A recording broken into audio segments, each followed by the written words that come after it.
জয় নিতাই গৌর হরিবল। অদ্যকার যে বিষয়বস্তু আলোচিত হবে তা হলো পূজা পদ্ধতি। আমরা গত 2 দিন এ বিষয়ে আলোচনা করেছি, পূজার প্রারম্ভিক এতে কি কি করণীয়, এবং দ্বিতীয় দিনে যে বিষয়ে আমরা আলোচনা করেছি তা হলো শ্রী গুরু পূজা বিষয়ে। গুরু পূজা সংক্ষিপ্ত বলা হয়েছে, বললে আরও অনেক বৃহত্তর করে বলতে হবে। সেই যখন কারো কোনো প্রশ্ন আসবে সে বৃহত্তর বিষয়গুলো আলোচনা করা সম্ভব হবে। পাঠ্যসূচির পূর্ব মুহূর্তেই একটা বিষয় সকলকে বলি, আমার এই কথাগুলো যা বলছি, যা শাস্ত্রে নাই তা বলি না, শাস্ত্রে আছে তাই বলি। শাস্ত্রীয় কথাগুলো সকলের সঙ্গে আমাদের একে অপরের সঙ্গে শেয়ার করা দরকার, এবং সকলের কাছে করপুটে প্রার্থনা আমার এই কথাগুলো যে শাস্ত্রীয় কথা বলছি তা প্রমাণযুক্তভাবে আপনারা দরকার হলে গ্রন্থ আদি খুলে মিলিয়ে নেবেন, এবং গোটা ভিডিওটা সম্পূর্ণরূপে না শুনলে বা না দেখলে বুঝতে পারবেন না যে আমি কি বলতে চাইছি, কি বোঝাতে চাইছি। তো যাই হোক, আজকের আমাদের বিষয় হলো আমরা যে পূজা পাঠ করব, সেই পূজা পাঠের যে দ্রব্যগুলো আছে সেই প্রত্যেকটা দ্রব্যের একটু শোধন বিধি আছে। যদি শুদ্ধিকরণ না হয়, অশৌচ দ্রব্যের দ্বারা, অশুচি দ্রব্যের দ্বারা ভগবানের সেবা কখনো ফলব্রতী হয় না বা ফলপুষ্টি হয় না। যদি বলবন্তী না হয় সেবা পূজা, তাহলে সেই ভগবান আমার প্রতি কৃপা করুণাদ্র হবেন কেন? প্রশ্নটা থেকেই যায়। এই জন্য অন্য অন্য সম্প্রদায় মত পথের দিকে না তাকিয়ে নিজ নিজ মত পথের দিকে তাকিয়ে সেই সেবা পুজোগুলো সঠিকভাবে আপনারা পরিচালন করুন, এবং শুদ্ধ এবং সাত্ত্বিকাদি ভাবের দ্বারা অবশ্যই আপনার ইষ্ট, আপনার আরাধ্যদেব আপনার সঙ্গে সম্মিলিত হবেনি, তা মিলন করবার চেষ্টা প্রয়াস করবেনি। যতটা শুদ্ধাচার হবেন আপনার প্রতি ততটাই তার আগ্রহ বাড়বে। আপনি যতটা এগিয়ে যাবেন ভগবানও ততটা আপনার দিকে এগিয়ে আসবে। এ হলো বিধান। তো বেশি কথা না বাড়িয়ে সংক্ষিপ্ত কথায় আসি। বিষয় হলো, আমরা যখন সেবা পূজাগুলো করব তখন অনেক দ্রব্যের কথা আছে, ষোড়শ উপাচারের কথা আছে, দশ উপাচারের কথা আছে, পঞ্চ উপাচারের কথা আছে, এবং শেষে যেটা বলা আছে সাধ্যায়তীত দ্রব্যের দ্বারা সেবা করা। সাধ্যায়তীত মানে আপনার সাধ্যের মধ্যে যা সম্ভব হবে তার দ্বারা সেবা করা। আরও পদ্ধতি আছে, সেটা মনে মনে সেবা করার পদ্ধতি আছে, যাকে মনন বলা হয়। আর একটা পদ্ধতি আছে, তাকে বলা হয় স্মরণ। স্মরণিকার দ্বারা সেবা করা যায়। আমাদের এই তিন প্রকারের সেবার মধ্যে আমি আগেও বলেছি, দ্রব্যের দ্বারা সেবা, মন্ত্রের দ্বারা সেবা এবং স্মরণাদির দ্বারা সেবা। তো এই তিন বিষয়ে যারা পারঙ্গম বা পারদর্শী, যারা একসঙ্গে 3 বিষয় আরাধনা করেন, তারা এ জগতে সর্বশ্রেষ্ঠ। এই জন্য আজকে আমরা যে দ্রব্য বিষয়গুলো কথা বলবো সেটা হলো আপনি প্রতিদিনের জন্য যা ব্যবহার করেন। প্রথম যে দ্রব্যটির প্রয়োজন তার নাম হলো আসন। বিনা আসনে উপবেশন করে ভগবত সেবা আমাদের শাস্ত্রে নিষিদ্ধ। তাহলে একটা আসনের প্রয়োজন। সেই আসনে যখন উপবেশন করবেন তো তার একটা স্থাপনও বিধি আছে। যখন ভগবানের সামনে পূজা করতে বসবেন না, তখন ভগবানকে একটু বাম দিকে রেখে আসনটাকে ঈশান কোণ অভিমুখী করে উপস্থাপন করবেন। আমাদের শাস্ত্রে এইভাবে নির্ণয় আছে। একটা কথা বিশেষ করে বলে রাখি, আমরা এ জগতে কতিপয় ব্যক্তি কি করি, যখন কোনো বিগ্রহ বা ঠাকুর বসায়, হয় উত্তর বেদিতে বসায় অথবা পূর্ব বেদিতে বসায়। আসলে আমাদের যতগুলো যোগপীঠ, যতগুলো সিদ্ধান্ত আছে, এই সিদ্ধান্তরা যে একটাই সিদ্ধান্ত দিয়েছেন, ভগবত বিগ্রহের যে শ্রীমন্দির বা বেদিটা হবে তা পশ্চিম দিকে পূর্ব অভিমুখী। পশ্চিম দিকে বসাবেন এবং বিগ্রহটা যেন পূর্বমুখে থাকে, যেদিকে সূর্য উদিত হবে। এই রকমভাবে বসাবার পদ্ধতি আমাদের শাস্ত্রে বলা হয়েছে। এখন এই কথাগুলো বললেই ব্রাহ্মণ্যবাদ এসে উপনীত হবে, আর ব্রাহ্মণ্যবাদ এলেই দ্বন্দ্ব বিবাদগুলো শুরু হবে। কতিপয় ঘরে ঘরে, বাঙালির ঘরে ঘরে তো সেই ব্রাহ্মণেরাই পূজাপাঠ পদ্ধতি প্রচলন করে দিয়ে গেছেন। তারপরে আমরা সেই ব্রাহ্মণদের কথা, আসলে তারা যে কত সুলভ এবং সুবিধার্থ ছিল তা বর্তমান পরিবেশ পরিস্থিতির দিকে লক্ষ্য রাখলে আপনারা বুঝতে পারবেন। যাচ্ছি না সেই কথা। আপনি যখন আসনটা বসাবেন না, তখন অন্তত উত্তর অভিমুখী করে একটু ঈশান কোণ অভিমুখ করে বসাবেন। আমাদের শাস্ত্রে আছে গুরুদেবকে সম্মুখে বসিয়ে তার সেবা আরাধনা করা। ঈশান কোণের উত্তর বেদিতে দক্ষিণ অভিমুখ করে শ্রী গুরুদেবকে বসাবার কথা। তারপরে সেই গুরুদেবের সম্মুখে বসে আরাধনার কথা উল্লেখ আছে। ভগবত বিগ্রহকে বামে রেখে, গুরু বিগ্রহকে সম্মুখে রেখে আমাদের সেবা আরাধনার কথা শাস্ত্র এবং শাস্ত্রান্তরে বলবন্তিতা প্রকাশ করেছেন। যদি এইভাবে পূজা পাঠ করেন আপনার ফলসিদ্ধি অবশ্যই হবে।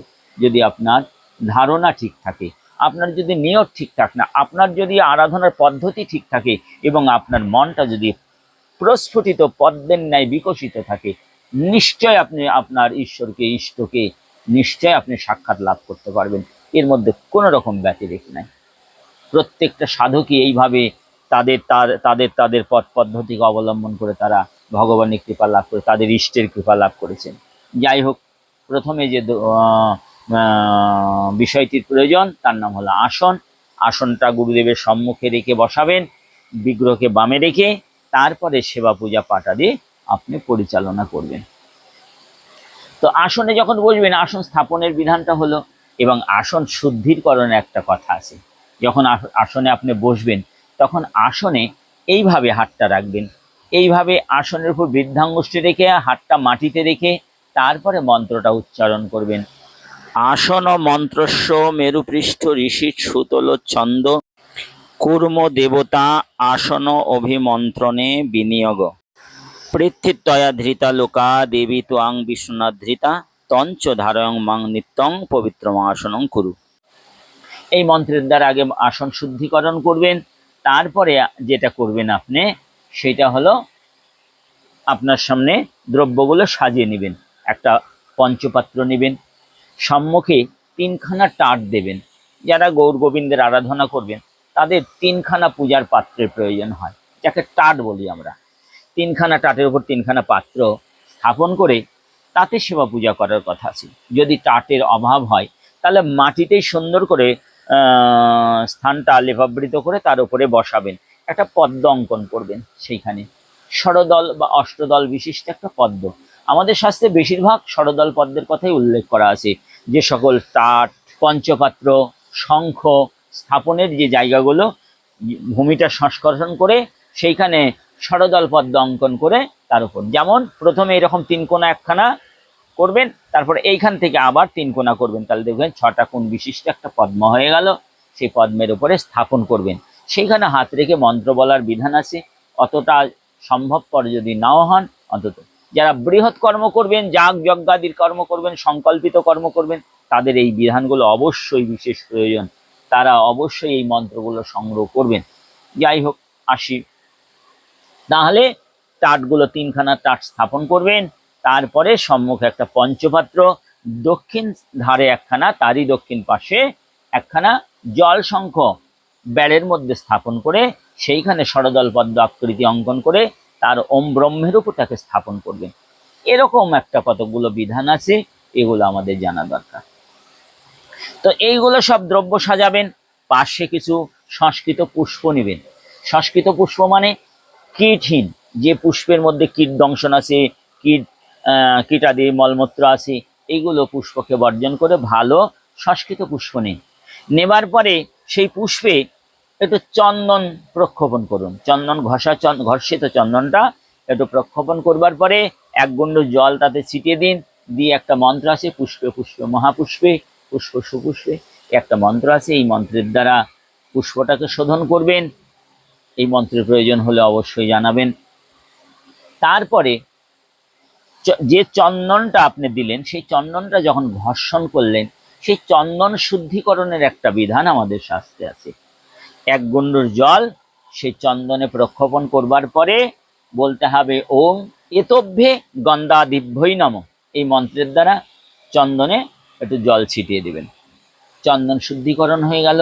সেই চন্দন এবং জলের দ্বারা পুষ্প সংস্করণ হয়ে গেল, শুদ্ধিকরণ হলো। এবার আপনি যে পঞ্চপাত্রে যে জলটা নিলেন, সেই জলে প্রথমত যেটা দিবেন, একটা তুলসী দেবেন। আর একটা হলো তাতে একটু পুষ্প পারলে দেবেন। কিন্তু পুষ্প দিবার একটা বিশেষ বিধান আছে। কেন পুষ্প দিব? পুষ্পটা যদি সেই নিশান্তকালে চয়ন হয় এবং তাতে যদি মধু সঞ্চিত থাকে, তাহলে সেই মধুপুষ্প দেবারই শাস্ত্রীয় বিধান। অন্য পুষ্পের দ্বারা দিয়ে কোনো লাভ হবে না, কেননা যে পুষ্পে মধু নাই সে পুষ্প পঞ্চপাত্রের জলে দিয়ে কোনো লাভ হয় না। এইটা। তারপরে একটু কর্পূর দিবেন, একটু চন্দন দিবেন, একটু অগুরু প্রক্ষেপণ করবেন। করবার পরে জলটাকে চামচের দ্বারা নাড়া দিতে দিতে একটা মন্ত্র বলবেন, গঙ্গেশ্বর যমুনেশ্বৈব গোদাবরী সরস্বতী। এই একটা মন্ত্রের দ্বারা জলটাকে অভিমন্ত্রিত করে শুদ্ধিকরণ করে নেবেন। এবার যখন শুদ্ধিকরণটা হয়ে গেল, তারপরে আপনার প্রথম কাজ সেটা হলো আপনার আসমন বিধি। আসমন অবশ্যই করবেন। বিনা আসমনে কখনো, আসমন শব্দের অর্থ মুখ প্রক্ষালন। অনেকে কি করেন জানেন, হাতের মধ্যে কেউ বলছে 1 মাসা জল নিয়ে তা দ্বারা মন্ত্র বলতে বলতে সেই জলটা পান করা। দেখুন, একটা কথা বলি, পান করা আর আচমন করা, আচমন মানে মুখ ধৌত করা। তো মুখ যদি ধৌতই করবেন তাহলে ওইটা নিয়ে পান করবেন কেন? পান করাটাকে ধৌত বলা হয় না। আসলে আমাদের কি, এই যে স্থানটাকে চন্দ্রের ক্ষেত্র, এই যে একটা দাগ নেমে আসছে আমাদের শীত, এইটাকে চন্দ্রের ক্ষেত্র বলা হয়। এই চন্দ্রের ক্ষেত্রের অগ্রভাগে আপনি জলটাকে দান করুন। কোথায়? চামচে করে 1 গুণ্ডুস জল। জল দেওয়ার পরে সেই জলটা যখন বিগলিত হবে, সেই জলটা ওষ্ঠে ধারণ করুন। ওষ্ঠস্থ স্পর্শ করে প্রথমেই বলুন কেশবাই নমঃ। আবার হাতটা ধুয়ে নিন, আবার জলটা নিন, নারায়ণায় নমঃ বলে দিন। আবার হাতটা ধুয়ে নিন, আবার জল দিন, মাধবাই নমঃ বলে ধুয়ে নিন। তারপরে হাতে জল নিয়ে 2টা হাতে জল দিয়ে বলেন গোবিন্দাই নমঃ, বিষ্ণুবেই নমঃ। তারপরে আপনি সেই শৌচ মন্ত্র পাঠ করুন।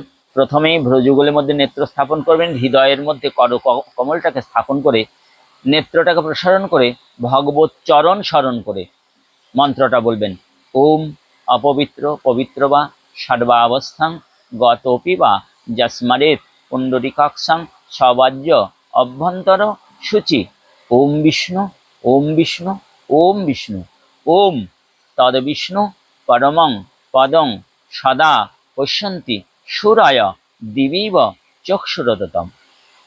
তো এই নিয়ে আমাদের কিছু অঙ্গ স্পর্শ করার কথা বলা আছে, নাসিকাদয় এইভাবে দ্বাদশাঙ্গ স্পর্শের কথা আছে। তো যাই হোক, সেই বিষয়ে না বললেন, কিন্তু মন্ত্রটা বলবেন, ওম তদবিষ্ণু পরমং পদং সদা পশ্যন্তি সুরায় দিবীব চক্ষুরততম। তারপরে সগোষ্ঠী প্রণাম করুন, গুরবে গৌরচন্দ্রায় রাধিকায় তদালয়ে কৃষ্ণায় কৃষ্ণ ভক্তায় তদ্ভক্তায়, এই মন্ত্রটা বলুন। তারপরে ভূত শুদ্ধি একটা কথা আছে আমাদের শাস্ত্রে, বলছে সব তো শুদ্ধিকরণ হলো, কিন্তু অন্তঃকরণটা, আত্মাটা শুদ্ধি হলো না, ভূতটা শুদ্ধি হলো না। ভূতের শুদ্ধিকরণে বলছেন স্বকীয় হৃদয়ে ধ্যায়েত শ্রীকৃষ্ণ চরণাম্বুজ ভূত শুদ্ধিরং পোক্তা সর্বাগম বিশারদয়। সর্ব আগমের সার কথা এটা, নাকি সেই শ্রীকৃষ্ণের চরণ অম্বুজ, অম্বুজ মানে জল, অম্বু মানে জল, এবং যা থেকে উৎপন্ন তা অম্বুজ শব্দের অর্থ গঙ্গা। জানি না, শ্রীকৃষ্ণ চরণাম্বুজ, অর্থাৎ যেখান থেকে গঙ্গার উৎপত্তি, সেই চরণটাকে হৃদয়ে ধারণ করে ভূত সিদ্ধিকরণ করতে হবে। যাই হোক, এইভাবে যারা মন্ত্র পারবেন না তারা বিষয়গুলো চিন্তন করে করে করবেন। এইভাবে সব আদি শুদ্ধিকরণের দ্বারা তারপরে সেবা পূজায় আপনি ব্রতী হবেন। এইগুলো আমাদের বিষয়। পুষ্প শুদ্ধি দ্রব্য তো অনেক কিছুই প্রয়োজন হয়, ঘি, মধু, কর্পূর, অগুরু, চন্দন, এগুলো সকলেই সব দ্রব্যেরই প্রয়োজন। যারা মধুপর্ক দান করেন তারা মধুপর্কের মন্ত্র আছে, মধু বা তার ঋতায়তে, এই একটা স্মরন্তি, একটা আছে যারা ঘৃতের দ্বারা অভিষিক্ত করেন। এরকম শাস্ত্রের অনেক অনেক পদ্ধতি আমাদের শাস্ত্রে লেখা আছে।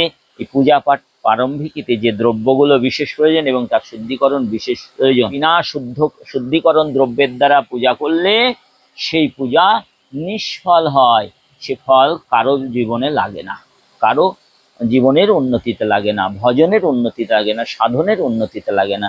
অতএব নিশ্চিতভাবে আপনি ওই মন্ত্রগুলোর দ্বারা সেই দ্রব্য সকলের শুদ্ধিকরণ অবশ্যই করবেন। এগুলো সাধারণ উপাচার, এগুলো সাধ্যায়িত উপাচারের কথা বললাম। এরপরে আমরা আসবো, আমরা গোবিন্দের সেবা আরাধনার মধ্যে আমরা নবদ্বীপ যোগপীঠের আরাধনায় আমরা প্রথমে ব্রতী হব। এই সকল দ্রব্যের বিশেষ প্রয়োজন, তাই এই দ্রব্য বা বস্তু সকলের শুদ্ধিকরণের কথাটাই এই মুহূর্তে প্রকাশ করা হলো। যদি আমার কোনো বলায় ভুল ত্রুটি থাকে তাহলে ধরিয়ে দিবেন এবং বলবেন এই জায়গাটা আমাদের একটু ভালো করে বলুন। আমি চেষ্টা করব ওই জায়গাটা আবার সুন্দর করে আপনাদের সামনে প্রেরণ করার। জয় নিতাই, গৌর হরিবল।